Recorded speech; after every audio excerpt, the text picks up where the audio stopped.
Þegar ég sitt inn á kontór föður míns og loka augunum að kveldi til, þá heyri bara tifið í klukkunni sem hangir hér á hillu, og svo einstaka bíll að keyra Sogaveginn, flugbrautina mína. Svona Árvogur á kvöldin. En það var eitthvað sem myndir mig skyndilega á Maine í Bandaríkjunum, norðaustuströndinni, og Bar Harbor og svoleiðis þorp sem veiða humar, og ég var svo heppinn að fá far með einum slíkum veiðibát og veiðmanni, og þurfti að vakna klukkan 3 og var komin niður að bryggju klukkan 4 og siglingin hófst ekki seinna en 5.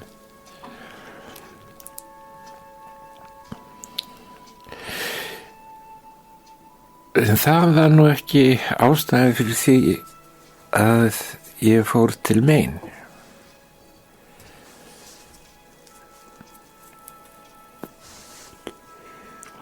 Heldur hitt, þegar ég var drengur, táningur, þá sá ég svakalega þykka bók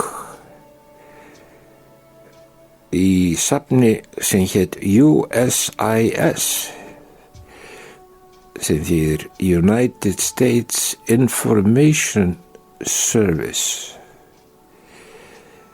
og það bókasafn sem nú ekki lengur til í Reykjavík, það átti þessa stóru þykku bók. Hún var ekki til útláns. Maður settist bara við borð og tók flettinni. Og þannig kynntist ég Andrew Wyeth,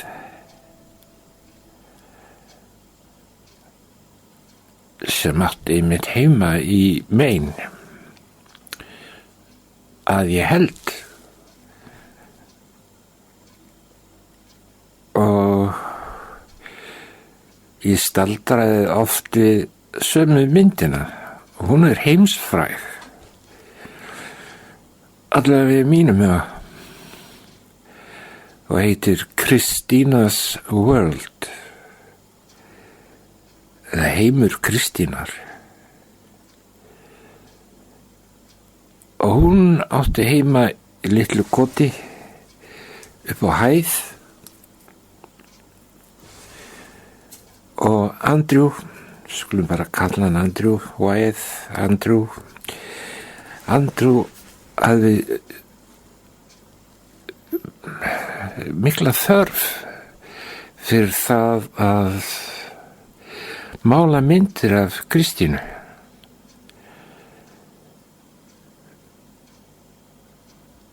Ég ætla nú ekki að fara að sálgreina Andrew,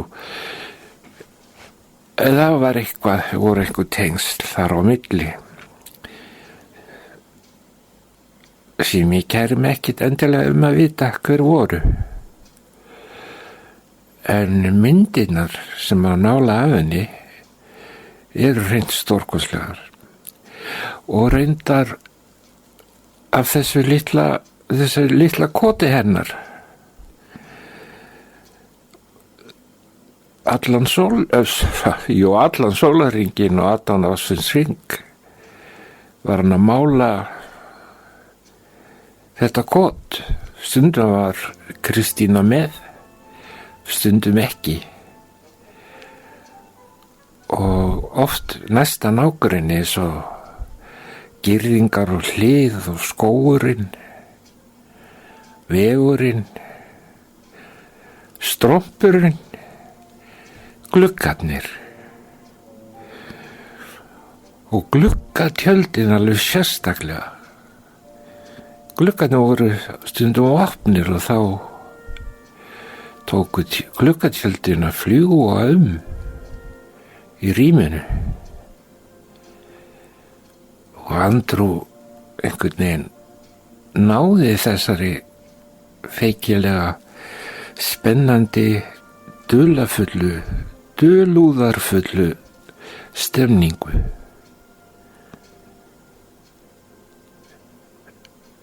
Sko hann var langt frá því að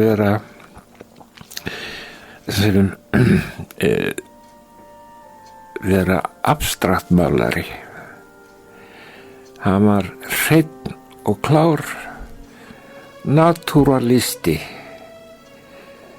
eins og þeir gerast bestir.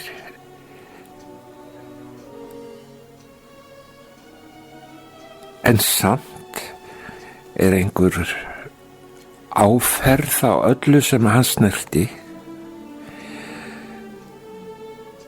einhver dularfull skilaboð, eitthvað handan heims.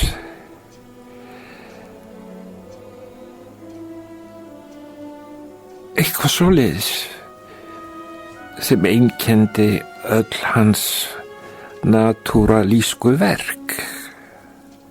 Ég reyndar ekki séð neina aðrar myndir eftir hann sem ég kynna við á aðra vegu.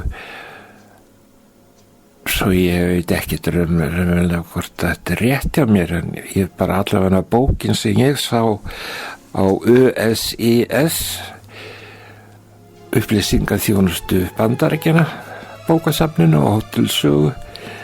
Það voru bara myndir frá Maine á norðausturströnd Bandaríkjanna í þessum natúralíska stíl.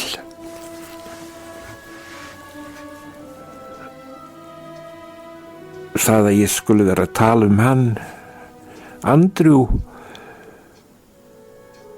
ekki að því að ég sé endilega hrifinn af þessum stíl fremur en öðrum. Það bara til 1 ár eða mikið málverk. Það bara 1 mælikvarði á málverk og tónverk og list almennt. Hvort hún hrífur eða hrífur ekki. Hvort hún vekur eða svæfir. Hvort hún lætur mann staldra við. Ég vil setja sér stól og hugsa eður ei. Það eini mælikvarðinn sem ég þekki á listir. Og það getur verið tónverk eftir Sjostakovits eða Stravinsky eða Schönberg. Svo ég nefni nú 20-aldar menn. Það getur líka verið verk eftir Monteverdi og Schütz. Það getur verið ópera eftir Verdi eða Puccini, kóruverk eftir Brahms, ástarsöngvarnir til dæmis. Nei, Andrew var natúralisti með einhverja dularfulla gáfu sem hreyfði mig, ekki bara þarna á þessum árum þegar ég var unglingur, heldur bara ætíð síðan. Ég finn alltaf fyrir því þegar ég rekst á mynd eftir Andrew Wyeth. Það er svo að hitta gamlan kunningja, einhvern voðalega gáfaðan mann sem er gaman að tala við. Það er alveg sérstök tilfinning.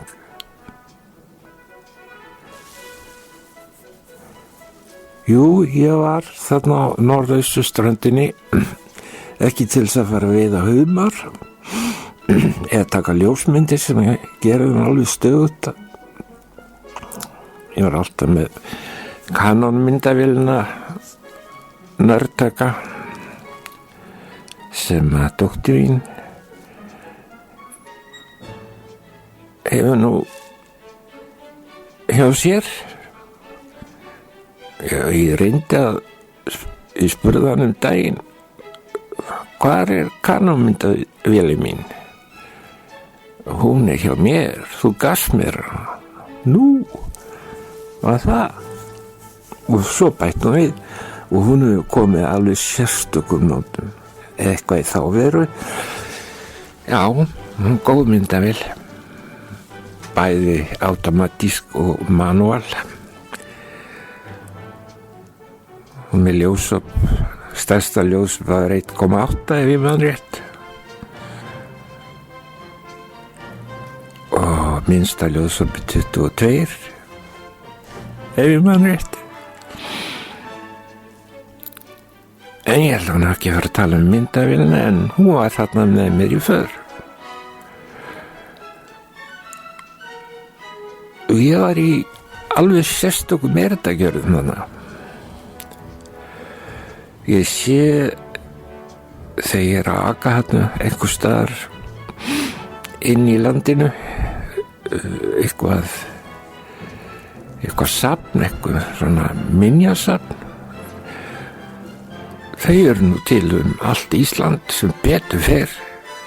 Það er ekki það þorp á Íslandi þar sem ekki er einhver maður, karl eða kona að safna minjum.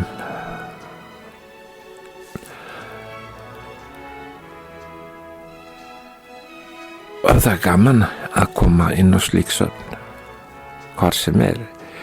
Og þetta minjasafn, litla minjasafn í Maine, gekk nú aðalega út á humarveiðar. Jú, og sveitarbíli svona, búskap. Þetta er eins og eiginlega að koma til Íslands að fara til Maine. Það er eitthvað mjög líkt með þessum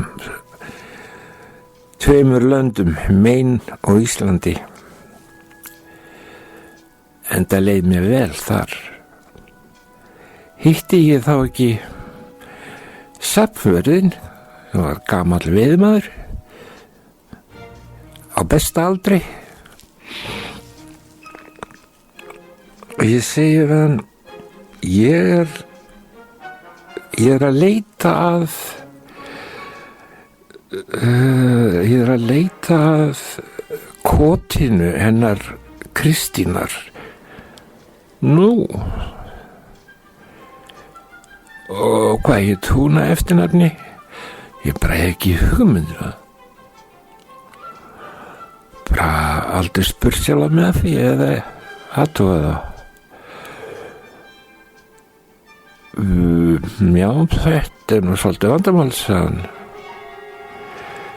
En hann opnaði nú samt einhverja skúffu og skráar og spurði mig hvenær hún hafi verið á lífi eða hvort hún væri á lífi eða ég sagðist haldi hún væri látin og sennilega á 20. öld, kannski við giskaði bara á eitthvað 1950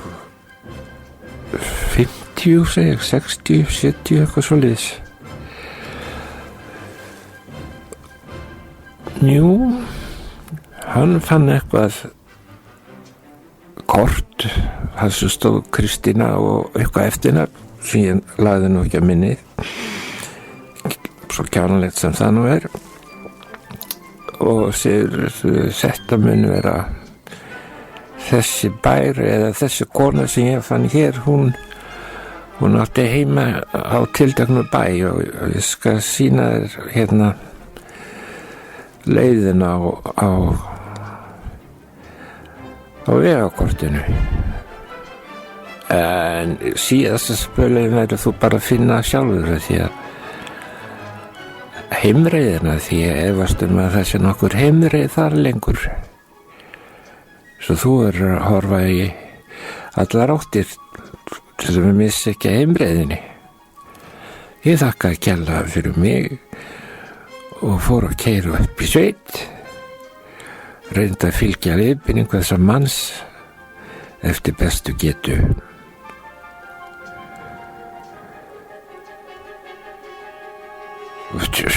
Því miður þá var stór tré meðfram veginu, þannig að það var erfitt að sjá lítil kot. Maður var eiginlega að fara fetið. Og svo gerist það seint á síður að ég snar stöðvaði bílinn og sá hæðina hennar Kristínar og kotið.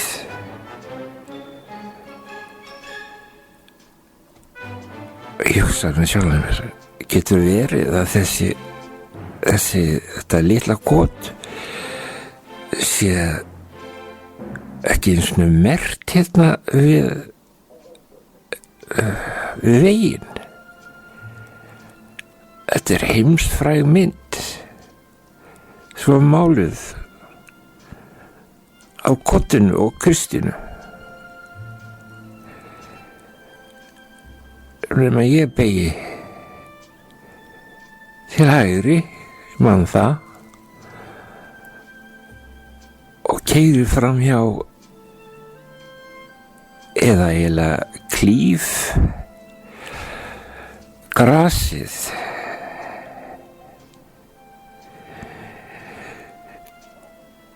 Eftir svona einhverjum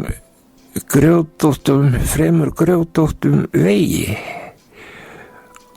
og þegar ég leit út á þetta heimatún sem var náttúrulega meir og minni órækt, þá sá ég fyrir mér myndina af Kristínu þar sem hún liggur lömuð, hún var lömuð í grassi og horfir heim í kotið sitt og að reyna að skríða áfram því hún var lömuð.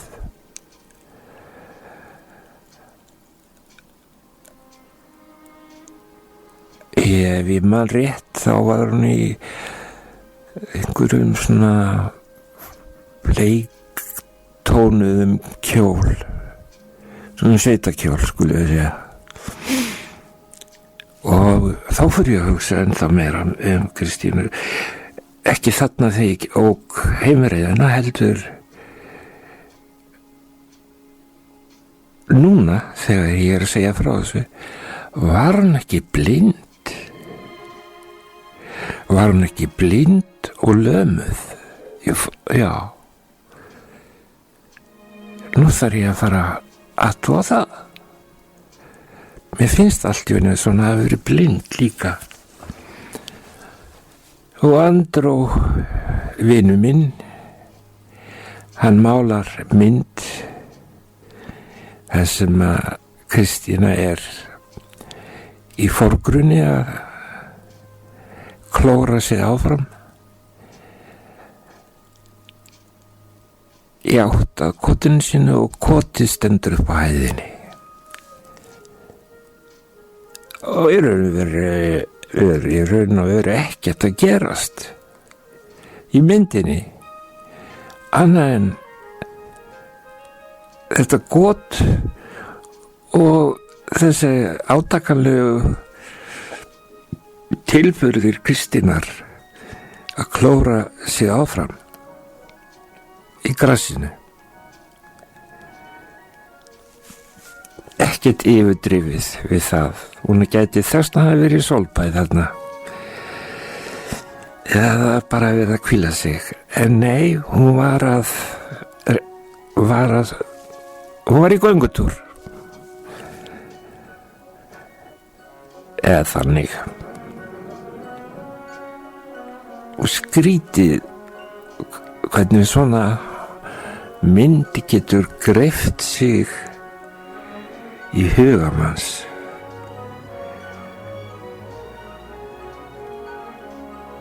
Það má alveg hyglu segja hún sé ekkert merkileg þessi mynd.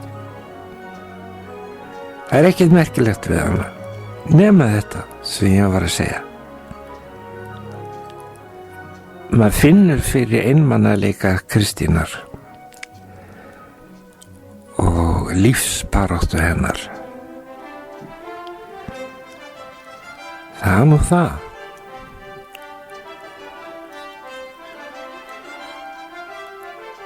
Og við skulum bara segja að þetta sé ljúfsár minning. Það hafa fundið kotið hennar Kristínar og hafa ekið fram á heimatúnið þar sem hún lá í mynd Andrews Wyeth.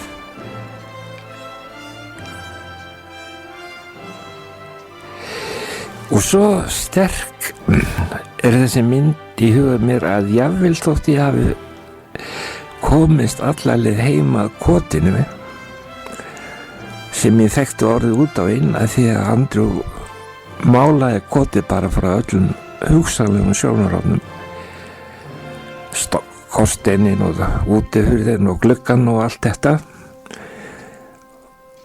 og inni líka, að myndin af Kristínu flækist alltaf fyrir hinum sem að reyna að komast upp á yfirborð meðvitundar mínar.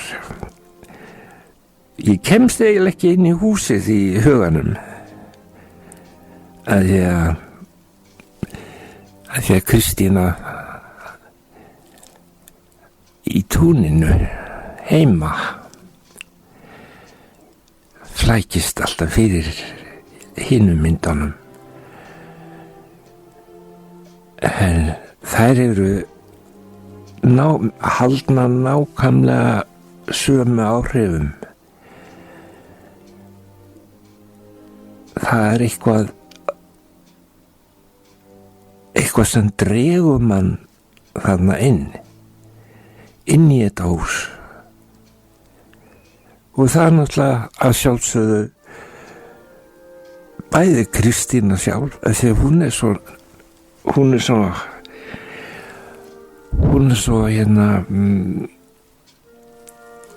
ofarlega í huga Andrews að það verður allt lifandi einhvern veginn. Spýtur og hurður og gluggar, þetta verður allt lifandi fyrir manni. Nú ætla ég að hætta þessu. Ég sem sagt kveikjan að þessu tali er bara að þakka Andrew fyrir það að hafa verið til og að þakka Kristínu fyrir að hafa haft svona sterk áhrif á Andrew og þakka fyrir það að þetta skulle vera allt hafa verið fest á striga af miklum listamanni.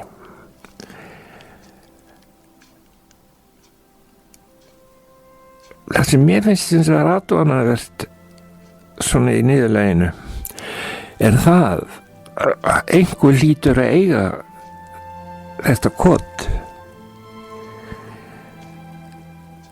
og einhver hlýtur að stjórna því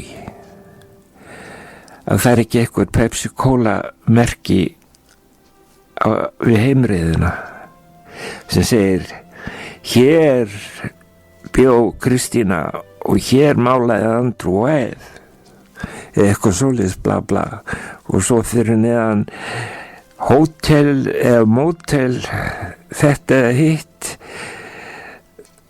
5 kilometrum eða 3 mílum hérðan í frá. Það var ekkert, það var engin skildi, það var ekki nokkuð skapaðlutur og það var held ég ekki vanræksla. Ég held að það hafi verið ákvörðun þeirra sem annarkvort erfðu andrjúvæð eða áttu þetta kott að láta allt standa óhreyft. Bara halda húsinu á lofti í mesta lagi.